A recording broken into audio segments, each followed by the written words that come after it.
In this video, we're going to show you how to light for green screen in 5 simple steps. Green screen is a technique that allows you to replace the background of your video with any image or video you want.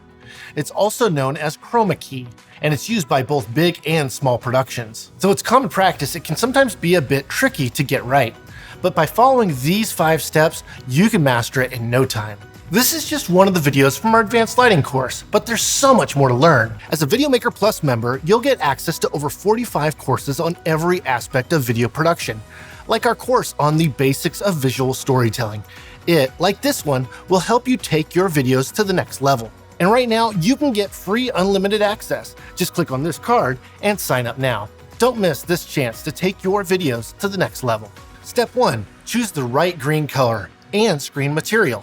The first thing you need to do is get a good green screen that suits your needs. You can use either green or blue as the color of your screen. Which color you choose will depend on what works best for your subject and what background you're using. Green is more common because it works better with more skin tones and clothing colors, but blue works better for blonde hair or bright yellow objects. The best materials for green screens are muslin, paper, or foam-backed fabric. This is because they're smooth, matte, and durable. You want to avoid anything that's shiny or reflective, like glossy paint, because it'll cause glare and make keying harder to do. Step 2. Create space between your subject and the screen. Set up your green screen in a way that leaves enough distance between the subject and the screen.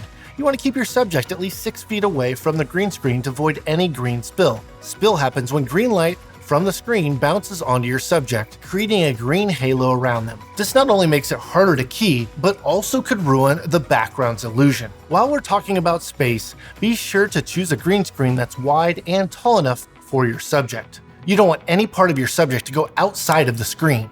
Otherwise, you'll have to remove the real background, and that can be both time-consuming and far more difficult. Step 3. Avoid all shadows by lighting evenly. Lighting is one of the most important aspects of shooting chroma key. It determines how easy or how hard it will be to key later on. You want to avoid all shadows on your green screen, as they will change the luminance of the color on the screen, making it uneven and inconsistent. Shadows are caused by wrinkles, folds, or creases on your green screen by both objects or subjects blocking the light sources. To avoid this, you need to hang your green screen flat without any wrinkles or folds. Use clamp stands or gaffer's tape to secure the screen in place. You also need to light your screen from all sides using softbox lights, LED panels, or tube lights. These types of lights are diffuse, which means they won't create harsh shadows or hotspots on your green screen. Hotspots are the area that are too bright on your screen, which can also make it harder to key later on. You can also use zebras to identify the hotspots on your green screen. Zebras are diagonal stripes that appear on parts of your image that are overexposed or underexposed. You want to aim for an even brightness of around 50 IRE for your screen. Step 4. Light your subject separately. Lighting your subject separately from your green screen will make a huge difference. You shouldn't use the same lights to illuminate your subject as you do your green screen. Doing so allows you to create more contrast and depth between your subject and the background. A good way to do that is using a 3-point lighting setup. This consists of a key light, which is the main source of light that illuminates one side of your subject, a fill light, which fills the shadows of the key light on the other side of your subject, and a backlight, which separates your subject from the background by creating a rim of light around them. The backlight also helps reduce any green spill, creating a clean edge between your subject and background. Another thing to consider is matching your lighting intensity and color temperature with the background you're keying your subject into. For example, if you're using a sunny outdoor background, you need to use bright, warm lights to light your subject.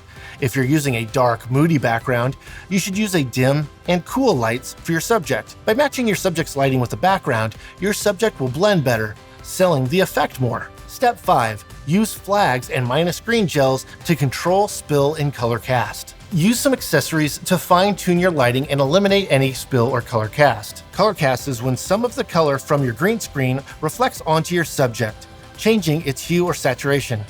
You can use flags, which are black panels or boards that block unwanted light, and minus green gels, which are filters that reduce the amount of green in the light source to prevent spill and color cast. Place flags between your subject and the green screen, or between your lights and green screen to block any spill or reflection. You just watched one of our videos from our advanced lighting course, but there's so much more to learn. As a VideoMaker Plus member, you'll get access to over 45 courses on every aspect of video production, like our course on the basics of visual storytelling.